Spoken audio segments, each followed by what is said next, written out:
Very good, boys and girls. I'm going to put a point up on the board. All right, what is it that we're going to do today? Who can raise your hand using these keywords up here and tell the class exactly what it is that we're going to do? And I see lots of hands in the air. Let's see, Jonathan, go ahead.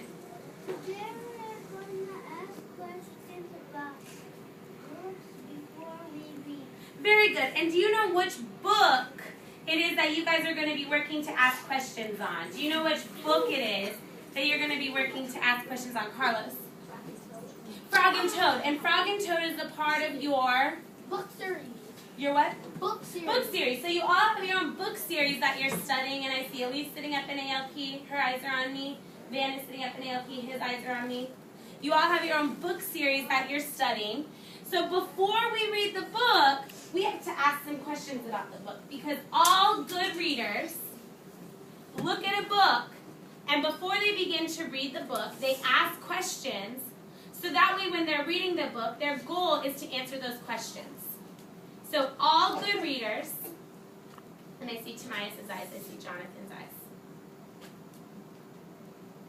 All good readers look at a book and they ask questions about the book before they read the book. So I'm modeling this with Invisible Stanley. So my first question when I read the title is, I'm thinking, so you should be listening. I see Anna listening. I see Maddie showing me that she's listening, Brian. Where should your finger be? Invisible Stanley. I wonder how Stanley became invisible. Because I know in my schema that in Flat Stanley he wasn't invisible. But I wonder how Stanley became invisible. That is one question I'm asking myself before I even begin to read the book. Now I'm just going to look at the pictures on the front cover. I see Invisible Stanley. I see this news reporter. I see a magician. I wonder why this magician is there. And I wonder why this news broadcaster is grabbing his head. That looks kind of silly, right? So I already asked 3 questions to myself before I even opened up the book.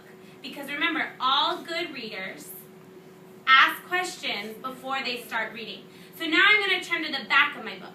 Because all chapter books have a little summary on the back of what the book is going to be about. And I see Elise's eyes. I see Tamias' eyes. So as I'm reading the back of the book, I want you to think if you have any questions in your brain while I read the back of the book. Where is that boy? One morning, after a terrible storm, the Lamb Chop family can't find Stanley. They hear his voice. They see a lump under his covers, but he just doesn't seem to be there.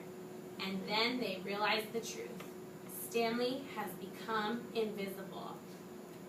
There I go again with that question. I wonder how Stanley becomes invisible. It takes a lot to become invisible, doesn't it, one? I wonder how Stanley becomes invisible. At first, Stanley likes invisibility. He can help along a shy couple's romance. He can make the world's most unusual television appearance. He can even fight crime and win. I wonder, I'm asking a question again. I wonder what they mean by the world's most unusual television appearance. Now I'm getting kind of excited to read the book because I want to know what he did on TV. That was so unusual about it. Do you guys know what the word unusual means? Yeah. Unusual means weird, like it's weird. So the world's most weird TV appearance. I wonder what he did on that TV appearance.